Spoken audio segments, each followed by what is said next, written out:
मित्रांनो, आज आपण गणपती स्पेशल मोदक बनवणार आहोत उकडीचे।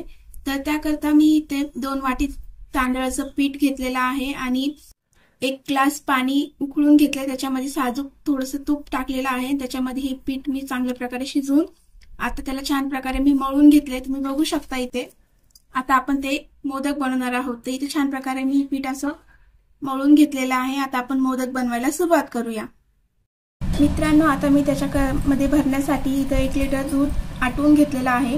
त्यानंतर छान प्रकारे मी त्याच्यामध्ये 1 वाटी खोबरं ऍड केलेलं आहे, थोडेसे काजू बदाम ऍड केलेले आहे, थोडीशी इलायची आणि 1 वाटी साखर पण ऍड केलेला आहे। हे छान प्रकारे मी असं घट्ट हे केलेलं आहे, त्याला घट्ट केलेलं आहे। आता आपण हे मोदक मध्ये भरणार आहोत। तर तुम्ही छान प्रकारे बघू शकता इथे मसाला आपला तयार झालेला आहे। आता आपण मोदक बनवायला सुरुवात करूया। मित्रांनो, बघा इथे आपल्या छान प्रकारे मोदक तयार होतोय।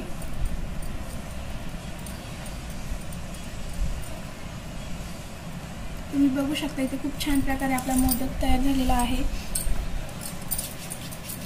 तर मित्रांनो, आता आपण याची पाती करणार आहोत आणि त्याच्यामध्ये ते आपण जो मसाला बनवला होता आता ते पण आपण याच्यामध्ये ऍड करणार आहोत।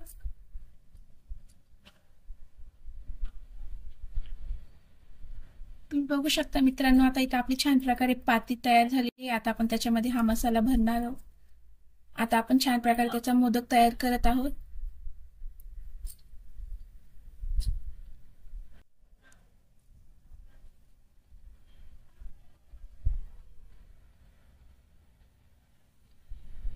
हे बघा मित्रांनो, किती छान प्रकारे इथे आपला छान मोदक तयार झालेला आहे।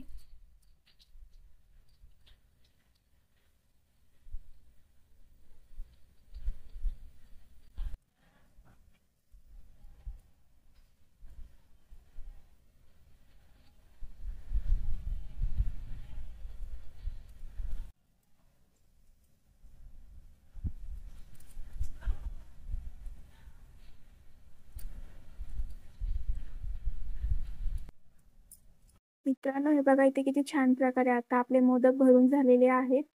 तुम्ही बघू शकता आता आपण हे छानपैकी मोदक तयार झालेले। आता आपण हे उकडायला ठेवू। करता इथे चाळणीमध्ये ठेवलेले आहे आणि चाळणीला अगोदर तेल लावून घेतलेलं आहे, जेणेकरून ते खाली चिटकले नाही पाहिजे।